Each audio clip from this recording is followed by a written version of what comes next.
The Earnestly Speaking podcast is a show that is founded on free-flowing conversation and may at times venture into mature subjects. Listener discretion is advised. Yeah, Earnestly Speaking podcast.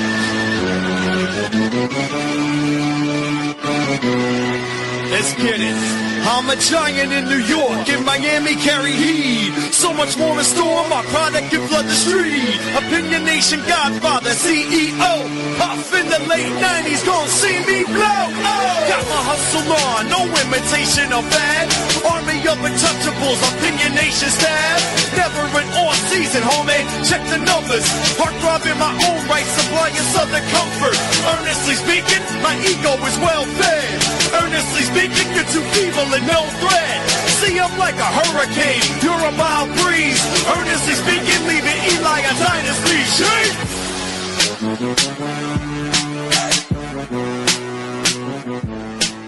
Earnestly podcast coming to you, recording this actually on a Tuesday, March 18, 2025. It is actually technically, I guess I would say this is like technically my third favorite podcast of the year, because I love doing over-unders with basketball, with football, and of course baseball around the corner. Although technically baseball season started this morning, actually, in Japan, not mistaken. But we're doing, of course, our season preview here, of course, with our regular, of course, every year, Mikey B, another veteran of the podcast. Mikey, what's up, buddy? Domo arigato, Mr. Roboto. So is that series a 2-game series? Yes, they played this morning. They will play Wednesday morning. And then they will fly back to the United States. We'll play the last 4 days of spring training, and we will be all the way live next Thursday. I will possibly be at Marlins Park for the matchup between former Cy Young Award winner Sandy Alcantara, making his return from Tommy John surgery, and a man that I'll probably talk about a little bit later in this show, Paul Skeens. I may be at the stadium too against the Mets on the 31st. I got invited, but I don't know if I'll make it or not. We'll find out about that. But anyway, scale 1 to 10, Mikey, how excited about? Obviously, you're a massive baseball fan. We already know this already. Scale 1 to 10, though, how excited are you about this particular season? I mean, I would say anything less than an 8.5 would be criminal based off of what's happened in free agency so far, what the changes, new faces, new places, things along those lines. So super excited to see what happens. Super excited to see how some teams are going to respond, looking at the New York Yankees no longer having Juan Soto, losing Garrett Cole. So that's something that we have to take into account when we talk about them here a little bit. Super pumped to see what the next step is. Super pumped to see who's going to give the Los Angeles Dodgers a run for their money, because I think it's their world and we're just living in it. Same here. I've been saying it all season long. It's like they're the world champs and they got better. But of course, we'll talk about them later on in the show when we get to their over number. So we're gonna go in order. We're gonna go like did last year. We're gonna go in division by division. We're supposed to go in alphabetical order. So we'll start with American League first, and we'll go West, Central, and East in that order per league. First team here first on my list, we have the Houston Astros, who last year went 88 and 73. Their over number this year is 87.5. Mikey, what you got? Here's the deal. The days of Justin Verlander are gone. I have some questions on what they're going to do now that Alex Bregman is not their starting third baseman. He now resides in Boston. I like the addition of Isaac Paredes. The trade of Kyle Tucker, though, is a head scratcher. Those things and everything. And because of a team that I think is going to potentially blow their over out of the water, I will take a slight under on the Houston Astros in 2025. So do I call this a slight rebuild, or is this a regression, another year regression for this team? The way I look at it, I won't look at it as a, quote, start of a rebuild. I will look at it as you're going to see some pieces that may not be MLB ready at some point this season play significant innings on this roster, whether it's to see what's happening, to see if it's time to move on from some pieces. Right. Hell, we're moving Jose Altuve to left field.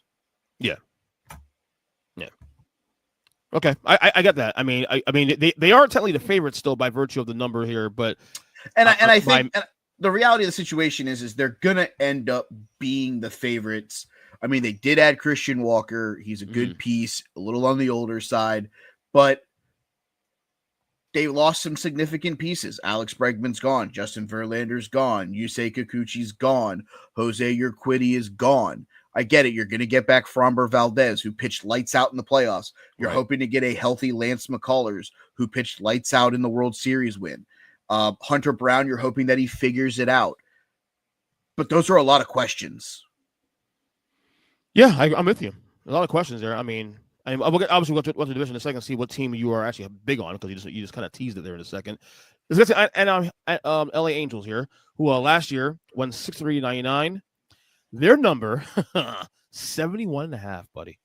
Still got Trout though. But is that a year? Is this final year there, you think? I don't know that he makes it to the All-Star break. Ooh, I mean, he might get traded, you mean? Correct. Okay. I think that if you're the Los Angeles Angels, it is time to implode this thing. You tried to build around him. You brought in some pieces, but none of them are sexy. You brought in the aforementioned Yusei Kikuchi. You brought in Travis d'Arnaud, who's on the backside of his career.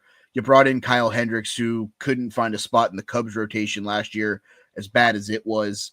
Yoan Moncada, who got cut from the second worst team in probably baseball history, the Chicago White Sox. They didn't even want him anymore. They're like, nope, here you go. And you're still paying Anthony Rendon $100+ million to have a hip ailment. This team isn't good. I don't see it potentially doing much for them. And that's unfortunate to say. Local kid here in South Florida, Nolan Shanuel, starting first baseman for them. Good kid. Love his swing. Love what they're doing. Zach Neto's played very well in the brief time that he's been up. But I don't necessarily know that I'm all in on this team. And I think that the move and moving Mike Trout to right field to hopefully keep him on the field longer, I don't think they're trying to do anything more than give him an audition for someone who's going to need him down the stretch. How much would he fetch, you think, in a trade right now? You got to talk about what's the demand for a fielder of his caliber. Was he 35 now? 36 ish? I'll look it up real quick while we're on here. The thing is even at 35, you're looking at a guy, Trout. Mike's 33. Oh wow, he's younger than I thought. Interesting. There's some wheels on no star still. There's some wheels there. It's going to basically come down to who's willing to pay the King's ransom. Right. Who needs an outfielder? Who loses somebody early in the season? Because that seems to always be how this transpires. He's unavailable. Somebody loses an outfielder for the year. And that's when the phone calls start coming in, and it's, here's some prospects, here's some MLB ready guys, here's some other pieces. And next thing you know, a trade like this happens. I will say this. I do not think that Mike Trout finishes the year as an Angel. I do not think he finishes his career as a Los Angeles Angel. Someone is going to overpay for him. Someone is going to sell the farm. Honestly, low-key spoiler name, the Detroit Tigers. If they get off to a slow start, or they lose Riley Green, or they lose one of those other pieces in the outfield, hey, here's Jackson Jobe, here's Jace Jung, here's a couple other prospects that are almost MLB ready. They wanted Alex Bregman. Thought they had him. And his thing too, also Trout, look at his contract. He still has another 6 years, including this one, of this deal, all guaranteed money, I believe. So they got if they do trade him, it may have to require them taking some of that cost of that contract to do that. Sure, and that's a perfect and again, just hypothetical situations here. Giancarlo Stanton for Mike Trout and prospects from the Yankees. Bad contract for bad contract. The Red Sox were considering doing it with Nolan Arenado, ended up signing Bregman. It was going to be Masataka Yoshida and pieces for Arenado. Right. But that ended up falling through, and it ended up being Alex Bregman. And by the way, when I say 6 years, I mean 6 years at $37.1 million per year. each. I mean, we're in a world now where I don't know that people care about the monetary value of a contract anymore. That's clear. That's very clear. I mean, look at what they're doing with the deferred money in right across the street at Dodger Stadium. So. Right. Yeah, exactly. Well, we'll keep on. That's obviously the name I want to keep on this year because he could definitely help a contender if that's on the verge. So I will say that. All right, Seattle Mariners last year 85-77. Their number this year 84.5. Mikey. They didn't do anything. A team that has as good of pitching as it does in Logan Gilbert and Brian Wu and Luis Castillo, George Kirby. Yeah. 4 number 1 starters. And your offseason is Donovan Solano and Jorge Polanco. The reason why you're wasting the beginning peaks of Julio Rodriguez is because you can't put anybody around him offensively. And what did you do? You signed a veteran backup utility guy in Donovan Solano and a guy who couldn't hit in Minnesota in Jorge Polanco. It's not good.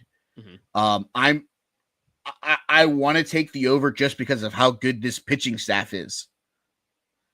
But that offense is so putrid, I don't know that I can.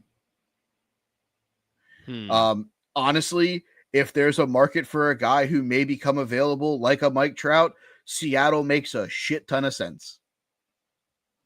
So you're going. Well, wait, Anaheim, you said under, right?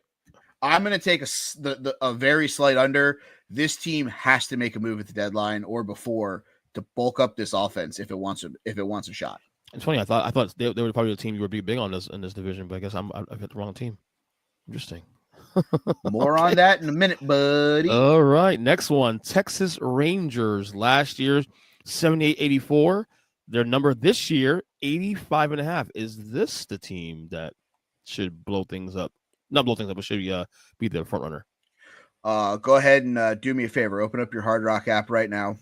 Okay. Go to the Texas Rangers. Yes. Hit the over and smash the shit out of it. Because this team is going to be healthy. Yes. This team should have smashed their over last year. But they lose Marcus Semien. They lose Wyatt Langford. They lose Corey Seager for an extended period of time. And guess what? They got the Max Scherzer contract off the books. They moved on from Kirby Yates. They moved on from Jose Leclerc. Oh, and who did they bring in? They re-signed Nathan Eovaldi, who was nails for them. Kyle Higashioka. They brought Jock Peterson in to be their DH. They added some pieces to that bullpen. Oh, and by the way, they have 2 of the best young starters in all of baseball sitting in AAA in the Vanderbilt boys of Jack Leiter and Kumar Rocker, who are eventually going to make this team at some point.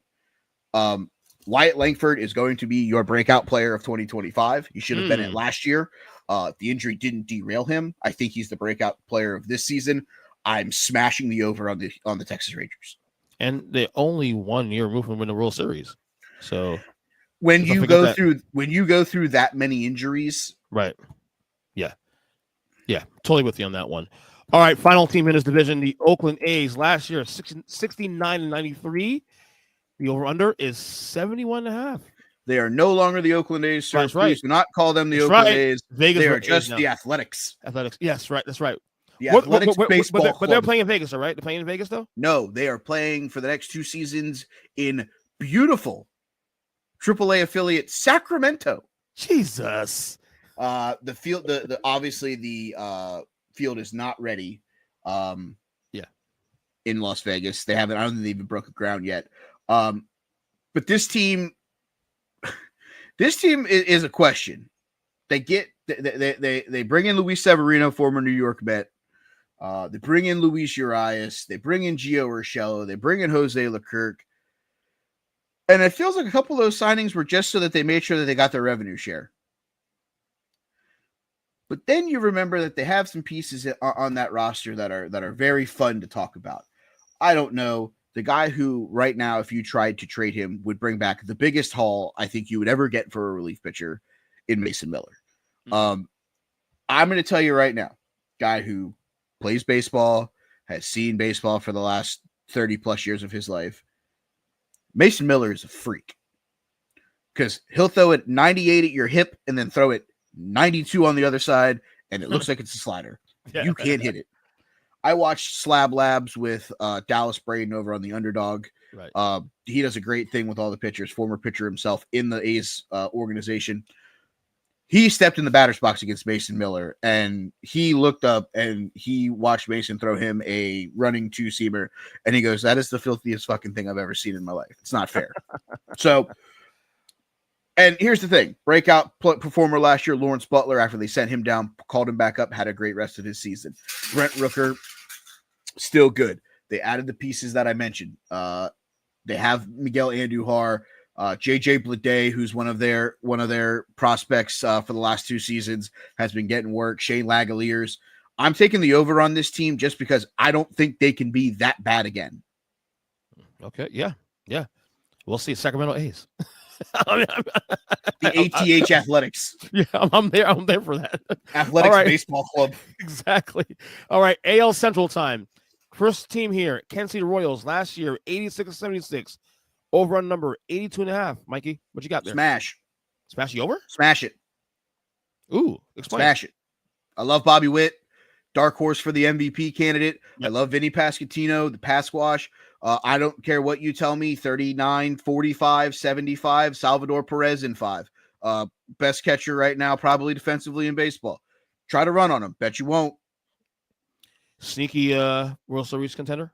I'm not going to go that far. I think they're a team that in a short series against some teams could make some noise. I think that they're a team to kind of be on the lookout for, keep an eye on them. You know, if you're a team like New York or you're a team like Boston, you know, Texas, like you may not want to face this team in a short series. So they'll be a pest, in other words. They're going to grind out some games. You know, I don't see them beating teams 14-4, 15-5, but I also don't see them losing games 10-2 right. and 9-1. Like, you're going to have to get 27 outs against this team. They're going to be the the annoying, the grindy team that's just going to grind you out until you make a mistake. Oh, basically, you're saying it would be the reverse, basically the team who were 10 years ago that won a World Series. Basically, that's correct.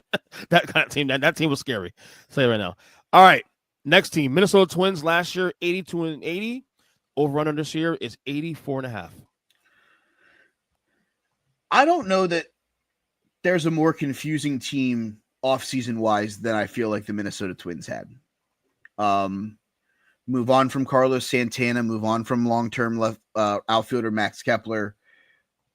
Bring in Ty France, bring in Harrison Bader, but you still have a lot of questions. Royce Lewis already strained his hamstring in spring training. Guy can't stay healthy. I love Royce Lewis to death. I love his swing. I love his approach. Can't stay healthy. Byron Buxton's going to miss time at some point this year. I hope not, but that's just kind of the way that he's shaken out as a member of the Minnesota Twins.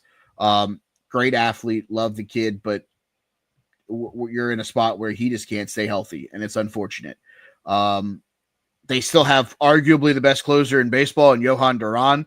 Good luck facing him. He's a machine. Griffin Jax is a stud. If this team falls out of the race early, watch Duran and Jax bring back an absolute haul, because both of those guys will be nails in anybody's bullpen. That being said, I'm scared of the injuries.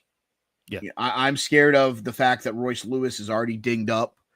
Carlos Correa is now 30. He hasn't been able to stay healthy since leaving Houston. 30 already? Jesus. Buxton at 31 is just deteriorating faster than any of us are actually hoping for. The thing to watch here is Austin Martin, the Vanderbilt product, the center fielder. He should be the opening day center fielder from what I've seen. If not, he will be somewhere mixed in that outfield somewhere. He's the one to watch here for a breakout player in 2025. I'm going to take the under on Minnesota just because if there's a team that just can't stay healthy, it's the Twins. Yeah, that sounds about right. All right, here we go. Chicago White Sox last year, 41-121. Is that the worst record ever? I believe they set the record for the. Yeah, they had to be 41. I've never seen 40 in my life. All right, over on number is 53.5 actually. So basically they gave them 12 games better this year. Did the White Sox at least become somewhat competitive? No, they won't be competitive. Will they hover at that 41 win total? No, they'll have more than 41. Let's be very transparent about that. But this team ain't good. Your off-season acquisitions for the Chicago White Sox, me. The most known player via name that anybody that listens to your show probably knows is former Chicago Cub Mike Tauchman. That's it? Pass. Jesus. This team is going to be bad. They may hit the over. That's what I'm saying. Maybe the number's low enough. Maybe you should be like. I'm gonna be brutally honest with you. Until they call up Kyle Teal, I don't know that I'll watch a White Sox game. They traded Garrett Crochet. They got some prospects back from Boston for him. Teal's the closest to being there. I'm good. I don't pass. I don't even want to pick. This team is awful. Is he taking the under? I guess by default, I'll take the under, but don't bet it. If you're actually going to sit here, don't do it. What if we get a good value on this for the over under? I would contemplate seeing if I could bet it down. Jeez. All right. Next team, Detroit Tigers. Last year, 86 and 76. The number is 83.5 this year, Mikey. Yeah. I'm going to take the over here. I think this is a pretty easy one for me. Lost nobody in free agency and added Gleyber Torres. He's going to help the problem that they had at second base. Added Jose Urquidy, who's a veteran with playoff experience. Jack Flaherty, playoff experience. Added Tommy Kahnle, great out of the bullpen experience. And let's not forget they have the Cy Young Award winner and the best pitcher in the American League in Tarek Skubal. Yes, right. That didn't change. And they have pieces that if something happens, they can trade. Jackson Jobe, who I mentioned, their top prospect, Jace Jung. This team is built and building to be a force to reckon with in the Central for the foreseeable future. There's obviously some pieces that you're like, well, maybe not. You know, Alex Cobb is their number 5 starter. He's aging. Kenta Maeda, he's aging. But you still have Casey Mize. You still have Tarek Skubal. You added those 2 guys. You have Jackson Jobe. Catcher, you probably want to find an upgrade there. Some questions on what they're going to do at first base. Is it Spencer Torkelson? If it's not Torque, are they going to go with, maybe Justin Henry Malore, who played well for them down the stretch? But Riley Green is still a machine in that outfield. And I think the key here, this team has something that I don't know that any other team in the AL Central has that I trust. That's playoff experience from the manager. Let's not forget former Astro AJ Hinch is the manager of this team. Been there, done that. This guy has worked through these issues before. If there's a guy in the Central that I trust coaching a team, it's AJ Hinch. I would think you would think to be the favorites win the division. Yeah, they're not even the favorites by virtue of the number. They shouldn't be because of what Cleveland is bringing back. But yet Minnesota, based on the over numbers, actually, by a game. But because they're living in a fantasy world where Byron Buxton doesn't get hurt and Royce Lewis doesn't miss 2 months. But you know better than that, obviously. Royce Lewis isn't going to play opening day. He strained his hamstring 2 days ago. He's going on the IL. Okay. All right. Last team here in division, we got the Cleveland Guardians, who last year went 92 and 69 with the ALCS. Their number is 82.5, Mikey. I don't see where this team lost that many games. I get it. They traded Josh Naylor. I get it. They moved on from some pieces. They let Matt Boyd and Alex Cobb leave in free agency, but they brought back Shane Bieber, who's coming back from Tommy John surgery. Mm-hmm. The same Shane Bieber that a lot of people, myself included, said was the best pitcher in the American League prior to him getting hurt. They're bringing back old friend in Carlos Santana. They're bringing back some good bullpen pieces in Paul Sewald and Jake Junis. John Means, former Baltimore Oriole. Shout out to our good friend, Big Jim. He's going to be a swing piece that's going to be very good for the Cleveland Guardians. And again, I get it. Josh Naylor was the flashy piece, and he was the big power guy, and he was the guy who's going to hit the ball 855 feet. They got his little brother, Bo Naylor. They got Carlos Santana to play first base. Kyle Manzardo, their top prospect, is going to play some time at first base. They got a guy who, as he hit a home run to beat the New York Yankees, the announcer yelled Feliz Navidad because his name has Noel in his last name. He's going to play a lot. Stephen Kwan, great. Lane Thomas was fantastic. Had to be traded from Washington for the world to figure it out. And let's not forget, they probably have the best overall hitter in the American League on their roster in Jose fucking Ramirez. Easy over. It's the over. It's easy over. Would you say they're the favorites to win the division? I have the Guardians winning the division. Spoiler alert. I have the Guardians winning the division. Right. Okay. This is AL East now, your favorite division in all baseball. First teams first. The New York Yankees last year, 94-68. I know I had to go there first, right? The over-under number is 89.5. Obviously, the favorites win the division, but they lost Soto, obviously. Now, I thought they did pretty well adding some bats to replace that bat. I mean, at least for the short term. But we'll see how that plays out. The Yankees, I mean, I know they lost Garrett Cole for the year. That's going to hurt a little bit, obviously. So my biggest concern here for the New York Yankees, there's just a lot of questions. Mm-hmm. And that's a thing that I have. I don't hate per se the acquisition of Max Fried. I hate the fact that it's 8 for 218 for a guy. Guy really wasn't even able to stay healthy in Atlanta. And we're giving him $200+ million for 8 years. Thank you for giving him that much money. I appreciate it. Mm-hmm. But a 1-year deal to Paul Goldschmidt, a guy who wants to play for a winner. I think that's a great deal. I love them bringing back Tim Hill and Jonathan Loáisiga.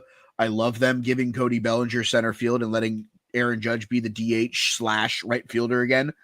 But this isn't just a problem right now with Garrett Cole being hurt. It's Cole, it's Stanton. They lost Gleyber Torres. And I get it. You're telling yourself, okay, we'll put Jazz Chisholm at second base, his natural position when he was here in Miami. And who the hell's playing third? Oswaldo Perdoza, Ben Rice, DJ LeMahieu, Oswaldo Cabrera. If there's a team that should have picked up the phone and called the St. Louis Cardinals for Nolan Arenado, it's the 2025 New York Yankees. I don't understand what they're doing. I don't know if they're just going to let's see how long Stanton's actually out for before we press the panic button. I don't hate the moves that they made. I think the Bellinger acquisition will definitely limit the blow of the Soto loss. Both lefties, both have good swings for that ballpark. I think Cody's going to have a great year. That being said, and by the way, they just acquired the best closer in the National League in Devin Williams, but we'll talk about that. 89.5 was the number. Fuck. They lost Clay Holmes. They lost Tommy Kahnle. You want to take the under so bad, don't you? You do. Honestly, don't bet it. Yeah, that's the right choice there. That's the right, because this team could win. This team could win 88 games. It could win 89 games. It could win 91 games. Right. I don't see them being a 95+ win team this year. I don't. Right. I agree with you on that. Absolutely. I think some other teams in the American League are going to be better, which is going to give them a harder time. I'll take a slight over because I think this team probably wins 90 games. And teams such as this next one, your favorite team, the Boston Red Sox, who last year went 81-81, the number for over-under is 86.5. I saw the odds about a week ago, and they're, I think, 6th or 7th in the World Series odds, actually. So they weren't too low either. The thing here is this team has to figure out what their identity is. And that's something that's going to happen over the first couple weeks of the regular season.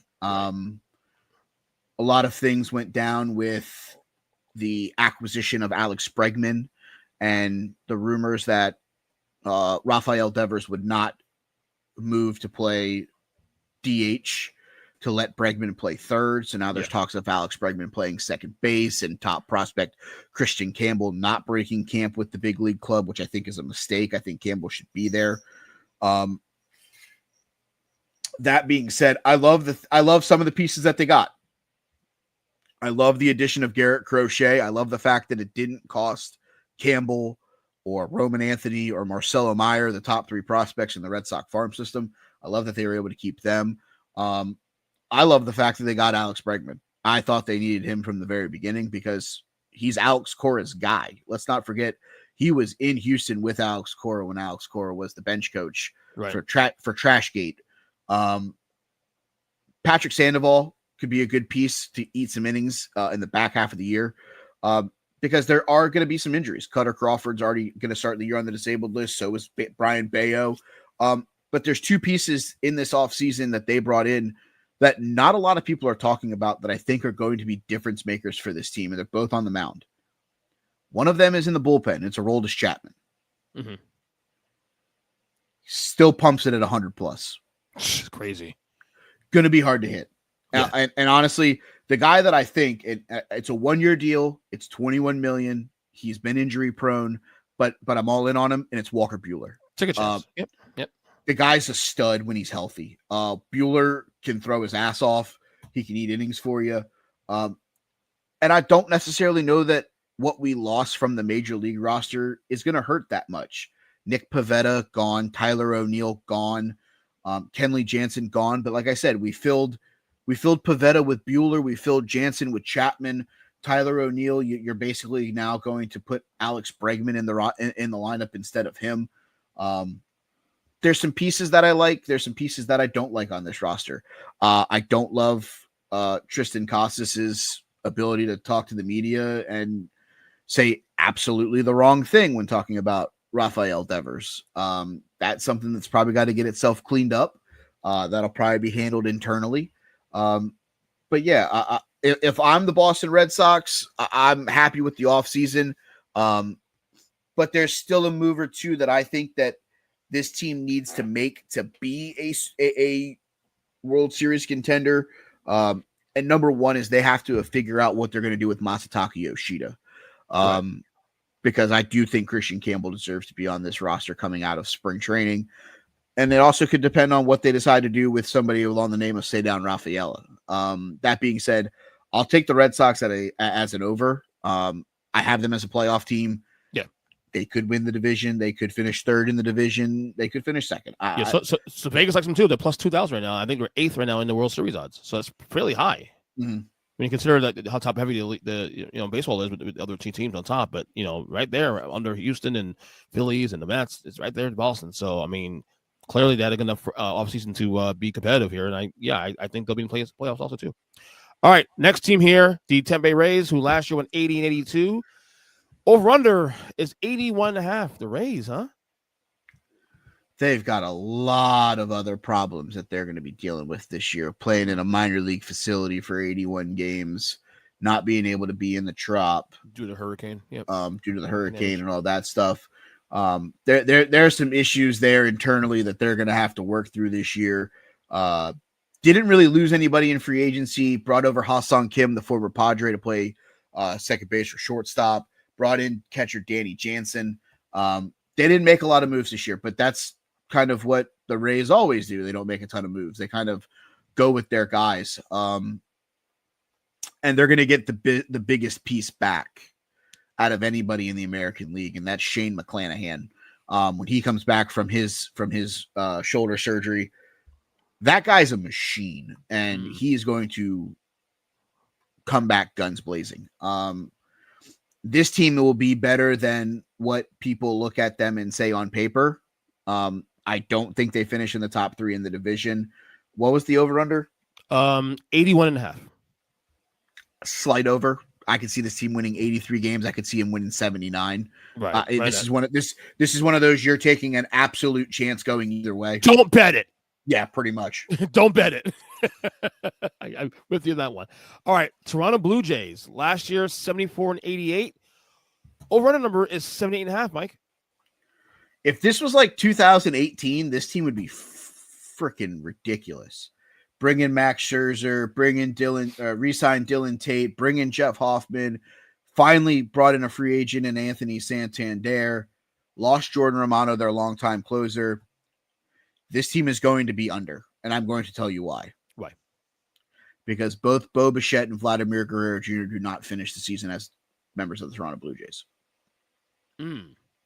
Vladdy's a free agent at the end of the year. He is not staying in Toronto. Right. He has made it abundantly clear he wants to test free agency, and there's rumors floating around that he'd love to be the next David Ortiz in Boston. Oh. So. Will they trade in division, though? No. But they'll trade him to get something back for him. Right. There will be a team that will need a first baseman down the stretch to make a playoff push that will give a prospect or two for Vladimir Guerrero. Okay. I think the same thing could be said for Bo Bichette, because there's a real issue here that no one wants to talk about. Free agents don't want to play in Toronto for whatever the fuck reason it is. I don't know if it's taxes. I don't know if it's. I think it's taxes, actually. Money. Because they were willing to back the Brinks truck up for about 5 starters that went elsewhere. Yeah. That's a problem. I think it's because, to be honest with you, those fans in Toronto deserve winners because those are great fans. Oh, wow, question. You know, been in that stadium a couple times. Beautiful stadium. I haven't been since they did the remodeling. You know, but they have good pieces. Jose Barrios, Chris Bassett. They brought in Max Scherzer. They still have Alejandro Kirk behind the plate. They got some good pieces in the outfield, including George Springer. Something just tells me that if they can't work out an extension with Vladdy early, they're going to try to move on from him. And if they move on from him, other pieces are going to fall before the end of the year. Yeah. It's a shame. As you said, it's a great city, great fan base. They have a nice history. I remember back in the 90s and being a big fan of them, you know, obviously, the Joe Carter teams with Roberto Alomar and those guys. Oh, such a great team to watch. Absolutely. Great city, great fan base. All right. Finally, to close the American League, we have the Baltimore Orioles. Yeah, Lamar Jackson doesn't play for this team, nerd. That's right. 91-71 last year. Over number this year is 86.5. Do these boys want to break through? I will again say to stay away from this line. Okay. I will preface it with that because on paper, this team got worse. Oh. Jim, I'm sorry. You can agree to disagree with me with this. I haven't spoken to you about it, so I'm just going to put the cart in front of the horse. They lost the best pitcher they've had in the last 10 years in Corbin Burns. He is now in Arizona. Mm-hmm. He will be a guy that will probably shove. And a lot of people said, okay, cool. Grayson Rodriguez is going to take that step up to be the number one. Well, what had happened is Grayson Rodriguez is already hurt. So they got some question marks at the front end of that rotation. Zach Eflin, Dean Creamer, Charlie Morton, Cade Povich. Rodriguez, when he comes back, will obviously slide into that. Their bullpen is going to be pretty ridiculous if they're all pitching at a great level. They have the return of their closer, Felix Bautista. They have Yanier Cano, Sir Anthony Dominguez, the former Philly. But this team is going to go 100% based off of the offense. They let Anthony Santander go. He was the DH. They brought in Gary Sanchez. They still have Adlai Rushman. They have Gunnar Henderson. Jackson Holliday is probably going to be the opening day second baseman. Ryan Mountcastle's at first. Jordan Westberg will be the third baseman. The outfield is where I think I have more questions than I do answers. Obviously, Cedric Mullins will still be the glue there, but you bring in Dylan Carlson, you bring in Ramon Laureano, you bring in Tyler O'Neill while you still have Colton Cowser, who was great last year, Heston Kiershed, who came along the back half of the year. And they still have some prospects down there in the MLB top 100 that are here sooner rather than later. So that's why a couple of the free agency additions were kind of where I scratched my head. Their top 2 prospects right now, Samuel Basallo, a catcher first baseman, and Mhm. Kobe Mayo, a third baseman, first baseman, are both projected to have ETAs of 2025. So at some point this year, Right. and that's not counting other pieces, outfielder Dylan Beavers, a couple of the pitchers that are late 25, early 26.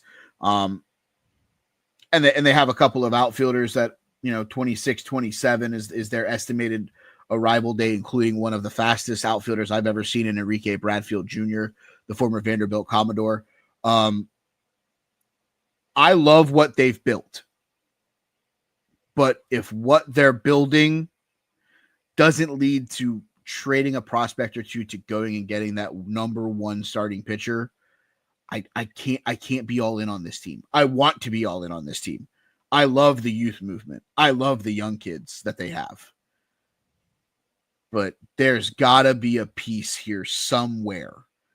I don't know if it's a trade with the National League team. I don't know if it's a trade with somebody else in the American League.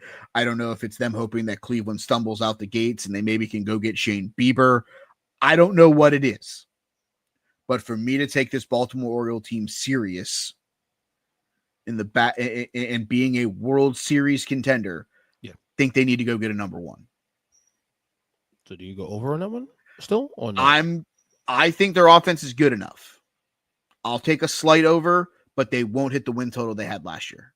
In other words, don't bet it. Yeah, pretty much. Don't bet it. That's the theme of this podcast so far. All right. There ain't many lines that Vegas gets wrong. Right. And the ones that you get wrong, you got to slam. Right, exactly. All right, let's get to the National League now. NL West, first teams first.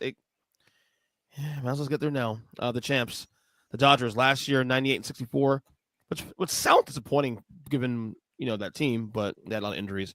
The number this year, though, however, is 104.5 wins. I want to tell you that there's no way in hell that I would ever bet the over, and then I look at their offseason acquisitions and I go, how do I think about betting the under? I don't know. They just added Blake Snell, arguably the best left-handed pitcher in baseball. Right. And then by the way, they just happened to add Roki Sasaki, the number one prospect in baseball. Right. Oh, and then they went to their bullpen and they brought in Tanner Scott, one of the best left-handed relievers. And then they brought in Kirby Yates, one of the best right-handed relievers. And then they re-signed Blake Triton, who's one of the best right-handed relievers in baseball. With an already stacked team. Oh, and then by the way, guys, breaking news just in, Shohei's going to pitch this year at some point. Yeah. And they're already 1-0. One down, 103 to go. Their two big losses in free agency were Walker Buehler and Jack Flaherty. They replaced them with Roki Sasaki and Blake Snell. I don't know how you take the under. Exactly. It's like common sense. I mean, the only thing you bet on for the under is injuries. Like last year. They had a lot of injuries last year, but they still got 98 wins with injuries. They're 1-0 and Mookie Betts has like food poisoning and isn't playing both games in Japan. Yeah, there you go. Easy win there for her. All right. San Diego Padres last year, 93-69. Their over number is 85.5. Yeah. I don't know that there's a way that I can take the over on this team this year. 85.5? Who they lose? Tanner Scott, Jerickson Profar, Ha-Sung Kim, Kyle Higashioka, It's a lot. Martin Perez, and there's talks that they are in the mood to trade Dylan Cease. I know they added Nick Pivetta, they added Jason Hayward, they added Connor Joe. The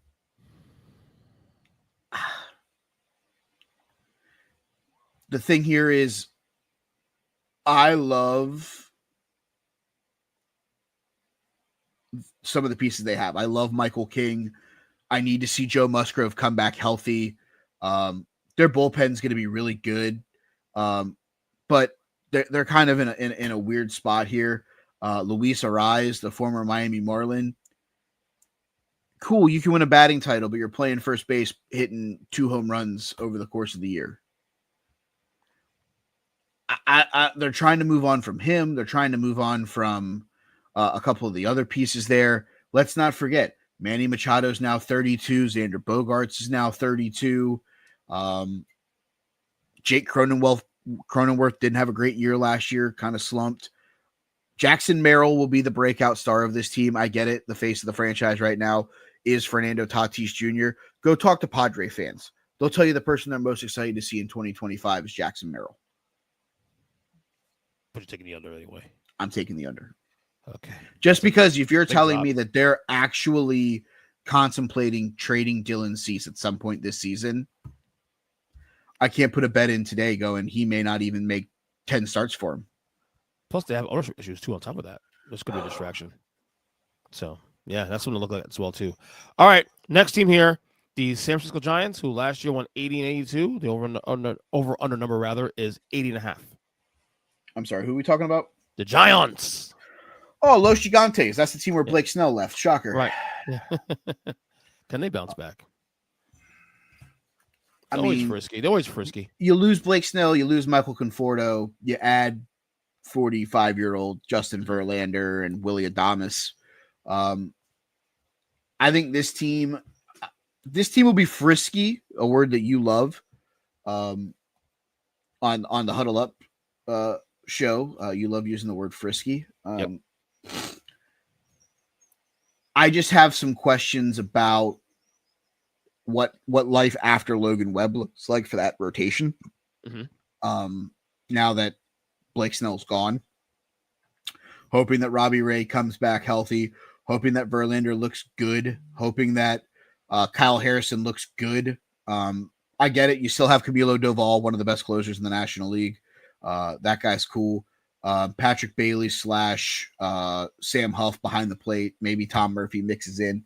They still have a great third baseman in Matt Chapman. Lamont Wade will probably play some second base for them this year. Hopefully it's a healthy year of Jung-Hoo Lee, who got hurt last year, was having a good year until he got hurt. It's 80.5. Is that what they said? 80.5. Yes. I'll take a slight over. This team's 82, 83 wins probably. Yeah, I mean, you're gambling either way if you take them or not. That's the way that I look at it. Don't bet it. I mean, I wouldn't, but yeah, don't bet it. People are crazy. Yeah, of course. All right, Arizona Diamondbacks last year 89-73. The over under number is 86.5. Feel free to open up your app and go slam the fucking over. So that's the team that's going to surge in NL. This is the team that Dodgers. Yeah, and here's the deal. They're the team that acquired Josh Naylor, and I get it. You lost Christian Walker, right? You traded, you let him go, but you acquired a lot younger of a first baseman, and there's some other pieces that left that you're a little worried about. Jock Peterson, Paul Sewald, Josh Bell, but you bring in Corbin Burns, a bona fide number one, but you already have a bona fide number one in Zach Gallen. So now you got a 1-2 punch. Guess what? Short series. I don't want to play the Diamondbacks because you're getting Gallen in game one. You're getting Burns in game two. And if it goes to a game three, then you have to sit here and you got to look at the other pieces that they have. Oh, wow. We might get Brandon Pfaadt. We might get who was a nails in the World Series when they played in that. Merrill Kelly's still there. Jordan Montgomery looking for a bounce back. Eduardo Rodriguez looking for a bounce back season out of the starting rotation. Gabriel Moreno has taken over the job as the starting catcher. Like I said, Ketel Marte has been a breakout star. Corbin Carroll will go back to being what Corbin Carroll was. Let's not worry about Corbin Carroll. Let's not break the world there. There's other pieces there that help that defense as well. Yeah, I'm all in. Sign me up. Snap over for the Arizona Diamondbacks. All right. And that last team division here, we have the Colorado Rockies, who last year won 61-101, and their number this year is 58.5. Oh boy. They lose one guy in free agency. They bring in 4 guys, and Vegas thinks they're going to be worse. Is it the environment maybe that makes them worse, or is this? No, it's the fact that they paid way too much money for Chris Bryant, and he's still on that roster, and they can't do anything about it because no one wants aging and depleted and decrippled Chris Bryant on their roster. No offense, I love Chris Bryant, but he got hit harder with the injury bug and the age bug than any other person I think I've ever seen in my life. He's 33, looking like he's a 38-year-old. This team, though, is going to be an adventure. I'm out on the Colorado Rockies, and I think it's solely because you're never going to get a good pitcher to be there, and you're never going to get a good pitcher to stay there. So under. I just don't. I don't think they have enough starting pitching. So basically, it's going to be a race between them and the Chicago White Sox, the worst record in baseball, possibly. Probably. All right. Okay. All right.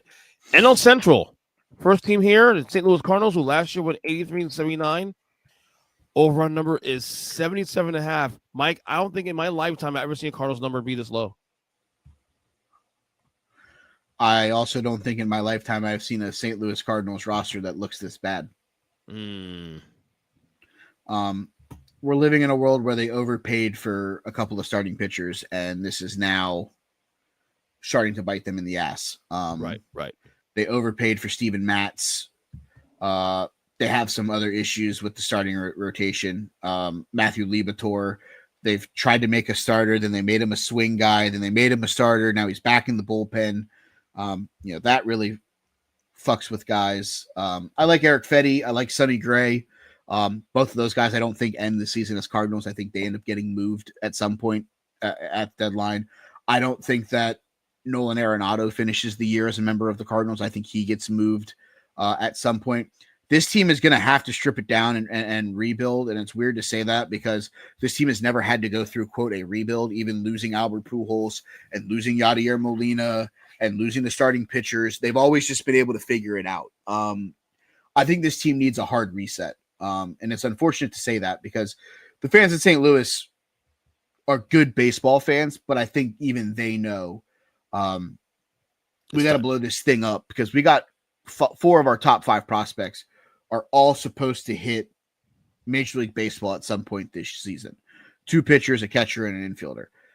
You can't put them on the roster if they're blocked by guys that are aging with bad contracts or just aging in general. Sonny Gray's a great contract. I like Sonny Gray.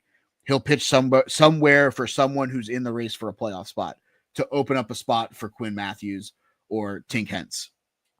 So you're saying we're living in a world right now where we may have for the next 3 to 5 years not to say mediocre Cardinals team, we'll have a bad Cardinals team.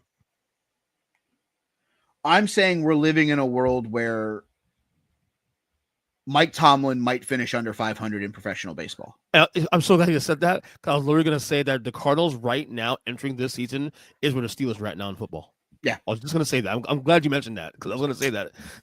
And it's unfortunate because, like I said, and here's the thing: St. Louis fans, this team will win 70-ish plus 70 to 75-ish games probably because the culture. But that stadium will stay filled. Yeah, because they love their Cardinals. No matter how bad that team is, no matter how much money the owner doesn't want to spend, they'll still fill that stadium because A, it's a beautiful stadium, and B, they love their fucking Cardinals. It's a gorgeous stadium. It really is. I say top 5, top 3 in all of baseball. Been there. You been there for? Which day? You been there for? I have. It's gorgeous, isn't it? Oh my god, that's actually one of my bucket list to go see that stadium. Really. So, all right.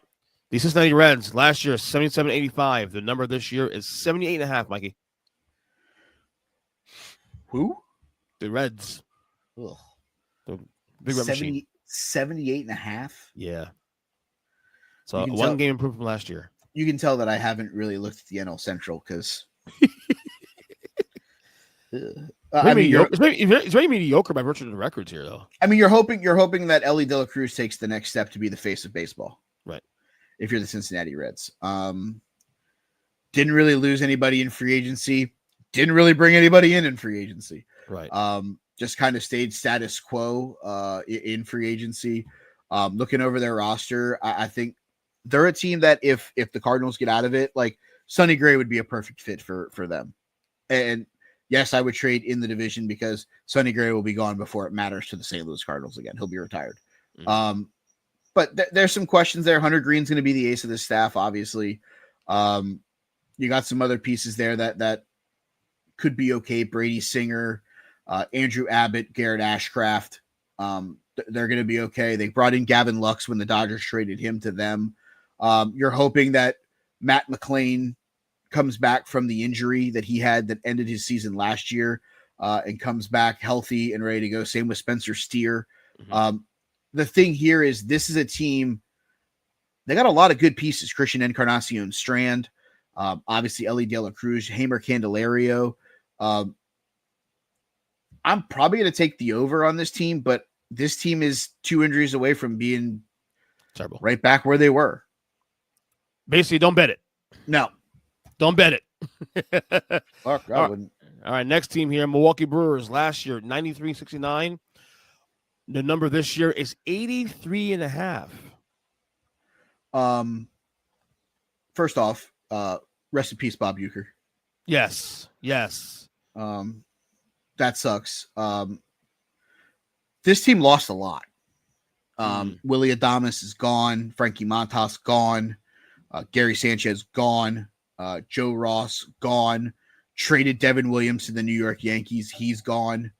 So this team has some holes. This team has some questions. I understand why they took as big of a hit as they did. They have Nestor Cortez, who they got back in the Devin Williams trade. We'll see if a change of scenery is good for him. I think he'll enjoy pitching in Miller Park. Trevor McGill, Jorge Pampas, Elvis Pinguero, Abner Abreu, Uribe are going to be the guys that are going to have to fill that Devin Williams role. They need a good year from Jose Quintana. They need a good year from Freddie Peralta. They need a bounce back year from Brandon Woodruff. William Contreras is probably the best catcher in this division. They need a bounce back year badly from Rhys Hoskins, who they signed from the Phillies, coming back from his injury. But let's be very transparent here. This team is going to go. There's two really middle to young kids that are really going to keep this team afloat for the next couple of years. They both reside in the outfield. One of them is Jackson Churio, the 21-year-old, and the 26-year-old Garrett Mitchell. Those are the two guys who are going to make this team go. I'm going to take a slight over here. Okay. But I do think they regressed from where they were at last year just because I think there's too many question marks in the pitching staff. No, I agree with you. I actually wouldn't mind betting this either, the over this, honestly. That number's low enough to just say, let's go for broke. Why not? So, all right. Next team here, the Pittsburgh Pirates, who last year went 76-86. The over-under number is 77.5. So we add a game. Yeah. Lose Aroldis Chapman, lose Connor Joe, bring in Tommy Pham, bring in Tim Meza, bring back old friend Adam Frazier, re-sign Andrew McCutchen. This team is weird. Obviously it's Paul Skeens or bust for this team. Right. And that's a lot to a lot of common fans. That's the case. But that's not where I think this team is gonna. What you're getting with Paul Skeens. Let's be very transparent there. But they got some other pieces that you need to talk about, especially in that rotation. You got Jared Jones, Bailey Falter. You have Mitch Keller still. You got where's he at? See if he's still on the roster. Andrew Haney. That's a fun name. You got some good arms in that bullpen too. And if they fall out of it, David Bednard will be a name to watch out for. Their closer to get moved. Tim Meza, as I said, Caleb Ferguson, all good pieces. I think there's some question marks on what they're going to do behind the plate. They want it to be the 25-year-old Henry Davis, but for some reason, he just can't take that step forward to really win the job. I think this is a make or break year for Brian Hayes, the third baseman there. I think that's one. They traded and got Spencer Horowitz from Toronto. I think he's going to get everyday action. The real thing here is, what does the outfield look like now that O'Neal Cruz is no longer playing shortstop and is playing the outfield? Right. Can he make that transition and make it look seamless? If he can, and you pair him with Jack Sawinski and the combo of Brian Reynolds and Tommy Pham, you still have Jinwei Bay. I'm probably going to take a slight under, but this team is definitely trending in the right direction. Yeah. They're a team to watch out for in the next couple of years. Right. Yeah, definitely. All right, finally, close the division, we have the Chicago Cubs, who last year went 83-79. Their number this year, however, is 85.5, and they are right now the favorites to win the Central. And they're also right now 0-1. There you go. So we'll have to a bad start. Added some decent pieces. Carson Kelly behind the plate, Matt Boyd on the mound, Justin Turner as a veteran. They only really lost Jorge Lopez, the reliever, Kyle Hendricks, Mike Talkman. I like this team. I think they're going to be okay. I mean, obviously, the loss of Cody Bellinger, the trade to the New York Yankees, that's something you got to look at, and you got to figure out what you're going to do with that. But they're kind of set in the outfield because they went and traded for Kyle Tucker. A little bit younger version, but he is a free agent at the end of the year, so this might be a one and done. So watch out for that. I love the outfield of Ian Happ, PCA, and Kyle Tucker. I think that's a really good outfield. I think it's going to be a really good defensive outfield. I do think they have some questions in the infield, like Michael Busch being the everyday first baseman. I don't know if he's going to hold up all season. And then you tell me, oh, they have Justin Turner. Don't worry, I'll wait. He's 40.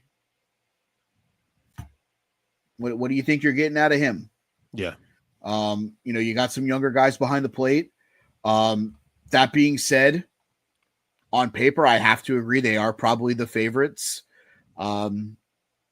Slight over. Probably won't bet it. That number is definitely dead on. Right there. Probably won't touch this one if my life depended on it. I'm with you too. I stay away from this one. Like I can't see him winning more than 87 games. And I can't see him losing more than 78, 77. See, so yeah, that number is dead on. So I'll stay away from that as well. All right. Finally, the NL East. First team first. My New York Mets, who last year went 89-73. This year, over number is 90.5. I already said the one subtle thing was too much money.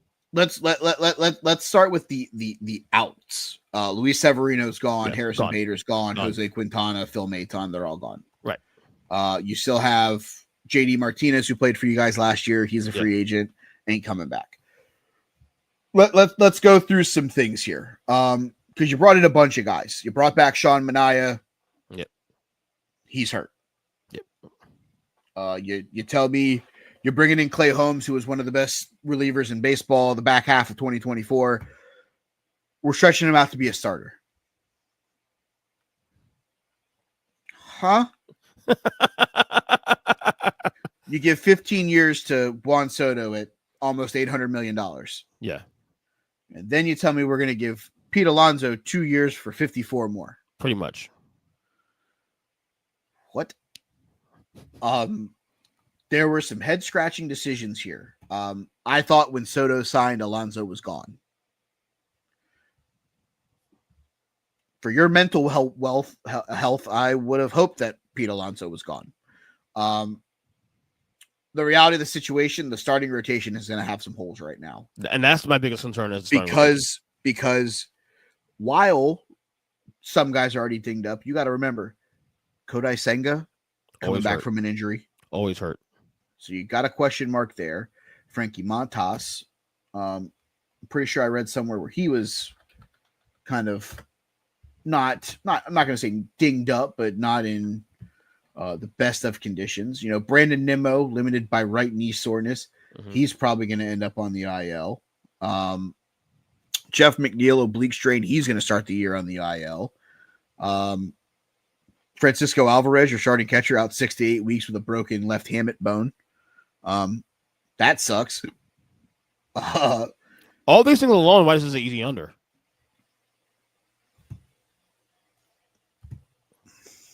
No, I'm being serious. You'd be playing you right now. They're in the toughest division in playing all baseball.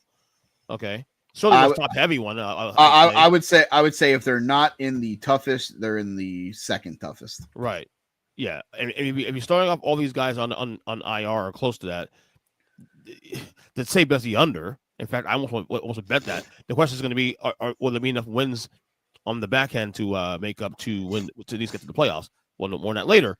But yeah, I've never felt great about this team overall in terms of being a World Series contender because of the fact that that pitching staff is still questionable. It's still at the end of the day, it comes down to the playoffs. And I like Senga. He's a number one guy, but he's got to stay healthy this year. And it's too many holes. I'm with you. Now, are the bats good enough to keep him competitive? Yes, absolutely. But again, if guys getting hurt also too, like Nimmo's a very key part of our team. He starts getting hurt now, and that's a problem. I mean, you look at it from this standpoint. Mania has an oblique strain. Montas has a lat strain. They're both going to start the season on the IL. Right. You're stretching out Clay Holmes to be a starter. Right. That normally doesn't really work out all that great. Exactly. This team, and I know it's super late in the market here. They need to go pick up the phone and call somebody like Lance Lynn or Spencer Turnbull, Anthony DeScafani, and just be like, we need a couple guys for a month or two. We'll leave you on the 40-man, probably send you to AAA, and go from there. There's still some pieces out here in free agency that teams could use. Anthony Rizzo is still floating out here. James Paxton, who pitched fairly well for the Red Sox in the back half of the year. Up until today, Craig Kimbrell, who just signed with the Braves, he was available. I mean, like I said, there's some pieces out here. Go sign 39-year-old Johnny Cueto for a month and a half and just get you through. I'll probably take the under just because they've already been ravaged by the injury and we're not even playing a game yet. Right. I'm with you 100%. All right. Next team here, Philadelphia Phillies, who last year went 95-67. The over-on number is 91.5. To me, they've become the most underrated team in the division again. The problem with the Phillies is they did lose two big pieces out of that bullpen, and Jeff Hoffman and Carlos Estevez. Let's be transparent there. Right. Spencer Turnbull is a free agent. Probably not bringing him back. But when I look at this team, I'm not going to say that they're underrated. I'm going to say that people sleeping on them because they're doing it without a ton of household names. Yes, they have Bryce Harper. Right. Yes, they have Trey Turner. Yes, they have Kyle Schwarber. Yep. If you're not a Philly fan or, a Reds fan, you probably don't know that much about Nick Castellanos. Yeah. Same with Brandon Marsh. Unless you play against them all the time, yeah. Yeah. Alec Boehm, you know what Alec Boehm is most known for to fans outside of Philadelphia? Being the guy on camera that said this city sucks after he made an error and they booed him. They're doing it with a fairly well unknown group of guys. Yes, they have two studs at the front end of that rotation. Former Met Zach Wheeler and Aaron Nola. Guess what? He had a great year last year, Wheeler. Those guys are going to keep doing it. Yeah. But here's the deal. You're getting another year of Ranger Suarez. Christopher Sanchez had a great second half of the year. He's going to be lights out. And then there's some other pieces. Jesus Luzardo, who they traded for from the Marlins. He's there. Taijuan Walker, he's there. Joe Ross is there. I'm taking the over. I think this Phillies team, they didn't make a earth-shattering move, but sometimes it's the moves that you don't make. Right. I would argue after the Dodgers, the best roster in baseball after the Dodgers. I would say to the bottom. Would you agree with that? I don't know that I'll go that far. I don't know that they have the best roster top to bottom. Okay. But I will say this much, though. It's an easy over. It's an easy over, actually. Yes, I agree with that. I think it's an too. easy over. I think they have a top 3 roster top to bottom in baseball. There you go. I'll take that. Yeah. I hate giving them praise. I can't stand them, but whatever. All right. The Atlanta Braves last year, 89-73. Over-run number is 93.5. They are the favorites right now currently to win the division. Why? Not that I disagree with that. I'm just saying why. The return of Ronald Acuna Jr. and Ozzie Albies actually being healthy. Right. But let's not forget Max Fried is gone. He's now a member of the New York Yankees. Right. Oh, and by the way, they're just going to get back, I don't know, Spencer Strider, who's absolutely fucking nails. Yep. He pitched yesterday. Did he pitch Monday or did he pitch Sunday? I don't remember. He struck out 6 of the 8 batters yesterday he punched out in 2 2/3. So Spencer Strider looks like he's back. So good luck. Good luck to everybody who has to face him because it looks like the Spencer Strider revenge tour is coming in full stop. That being said, this team, if there's a team that I feel from a roster perspective, top to bottom, might be better than the Philadelphia Phillies, insert the Atlanta Braves. Sean Murphy is comparable to JT Realmuto. Obviously, Matt Olson and Bryce Harper feel like a wash at first base. Ozzie Albies and Bryce Stott feel like a wash at second base. Obviously, you give the Phillies the edge at shortstop with Trey Turner over Orlando Arcia, but you give Austin Riley, I feel like, the advantage over Alec Boehm. And in the outfield, when you start comparing guys, you got Ronald Acuna Jr., you got Michael Harris II, who's going to look to come back. They added Jerks and Profar. Oh, and Marcell Ozuna is still hitting bombs in the DH spot. Of course. This Braves team is going to be explosive. The question I have, who pitches after Chris Sale and Spencer Strider? Let's not forget NL Cy Young Award winner Chris Sale is coming back for another year. I forgot about that. Yeah. Spencer Schwellenbach looked good at points last year. AJ Smith-Shawyer looked okay at points last year. Ronaldo Lopez was good at points. Bryce Elder, Ian Anderson. Like, I'm taking the over on the Braves. Is he an easy over though? I don't know that it's I'm all in on it. Like I agree with that. See that part is, yeah. But I do think it's an over. Right. I agree with you on that one. All right. Last two teams here. All right. The Washington Nationals, who won 71-91 last year. The over-under number is 70.5. Nationals are always kind of frisky. They're not a great team, obviously. They're always a sub-500 team, but they always tough out. Well, it helps that the reinforcements are slowly starting to come up from the minor leagues. They keep drafting guys and they keep putting them ahead of the MLB, the prospects that are almost ready to break through. Dylan Cruz is going to break camp with the big league club. Brady House has a shot of getting called up at some point this year. Cade Cavalli will probably be in the opening day rotation. They've already announced that Mackenzie Gore, the former Padre prospect, will get the opening day start. Robert Hassel will probably break camp in the outfield.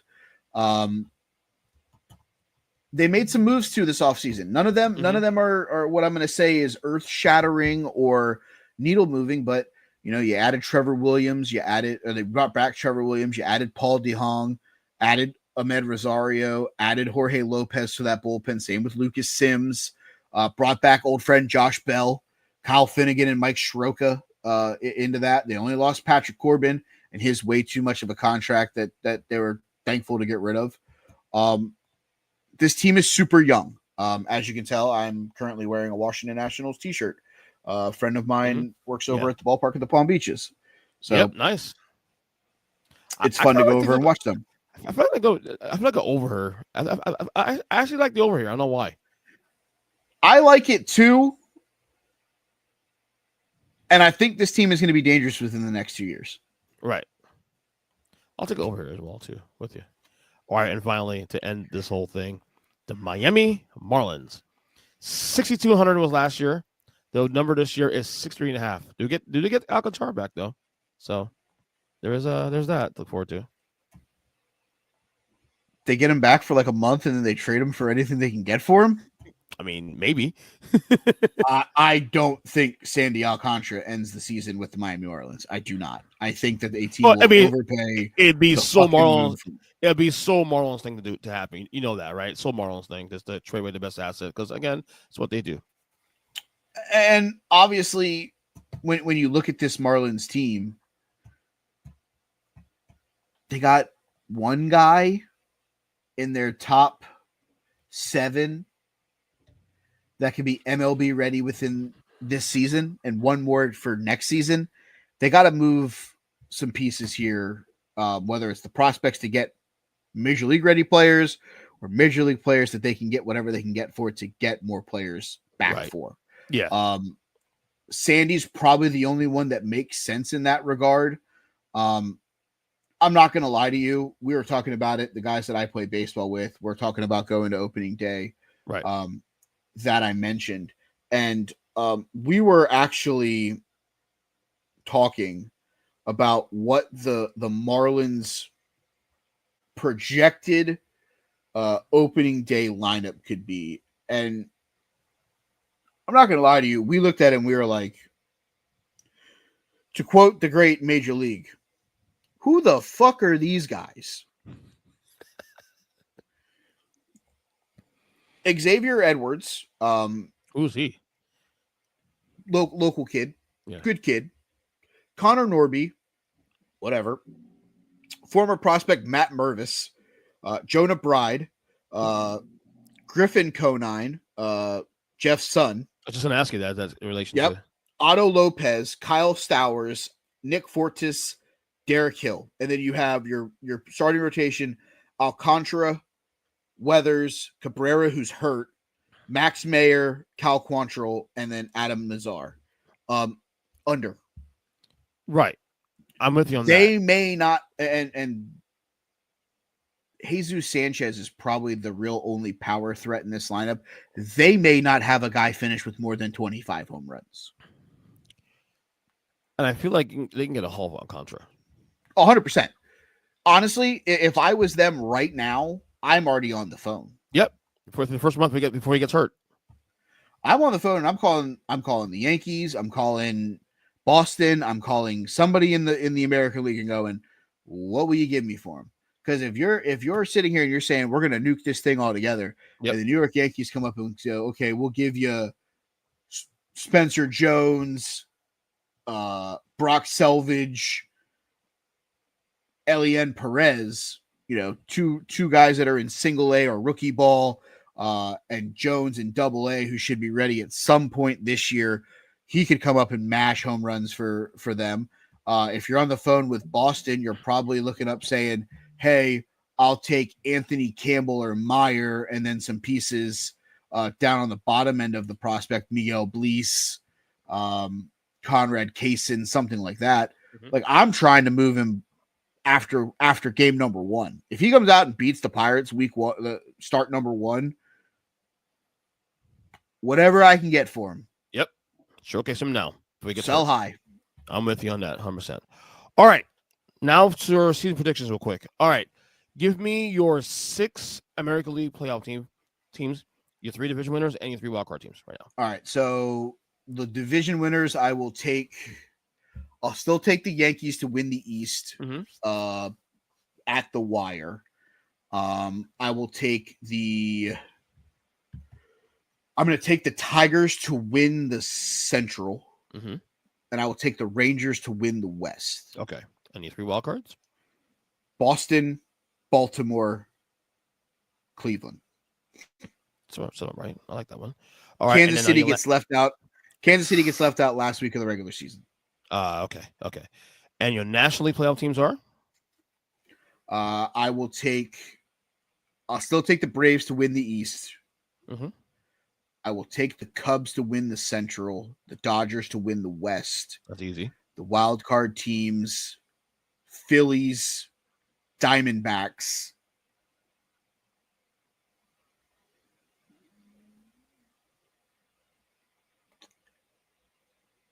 Because I think they'll inevitably get the pitching back, I'll put the Mets as the last wild card team. Who's the team that they're battling? Probably the Brewers? Milwaukee and potentially the Giants. Okay. Depending on if the Giants make a move or two to help that rotation. Right. Okay, ALCS is just going to be who? Boston Red Sox versus the Texas Rangers. Wow.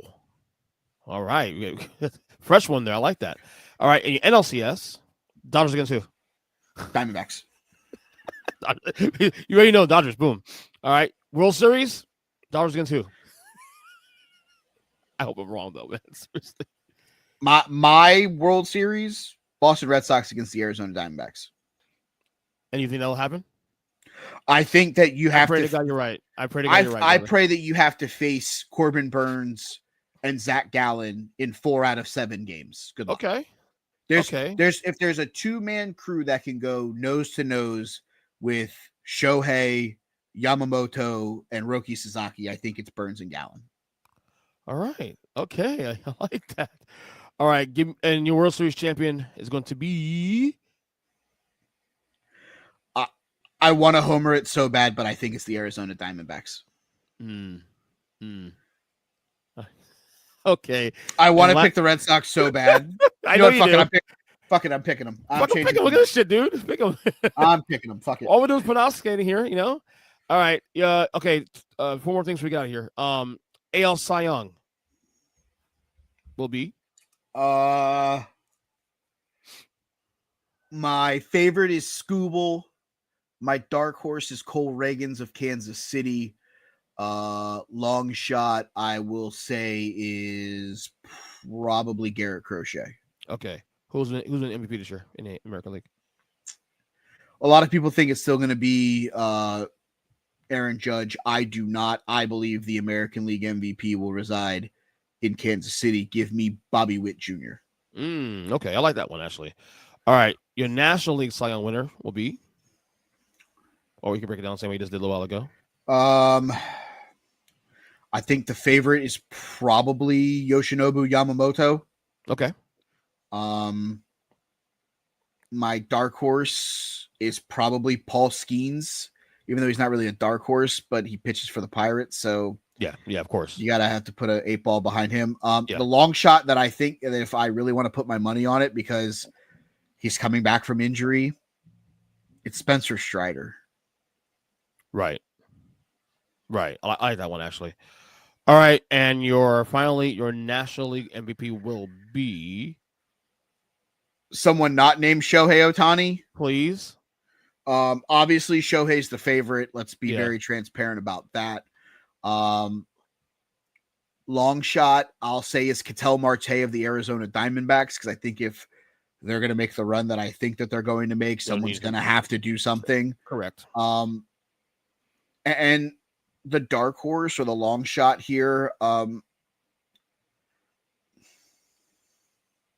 a lot of good options here too, also in the National League. I mean, I look at it from the standpoint of I could be the nerd and go, oh, it's Acuna because he's coming back from injury, and right? The other, and you're hoping that he stays healthy, or you're saying that it's Kyle Tucker because he's gonna have a breakout year in Chicago. Bryce Harper, who knows? You know, what? That being said, I'm gonna pick a guy who's I think is gonna have a bounce back year, for a long shot. I don't know what his odds are right now.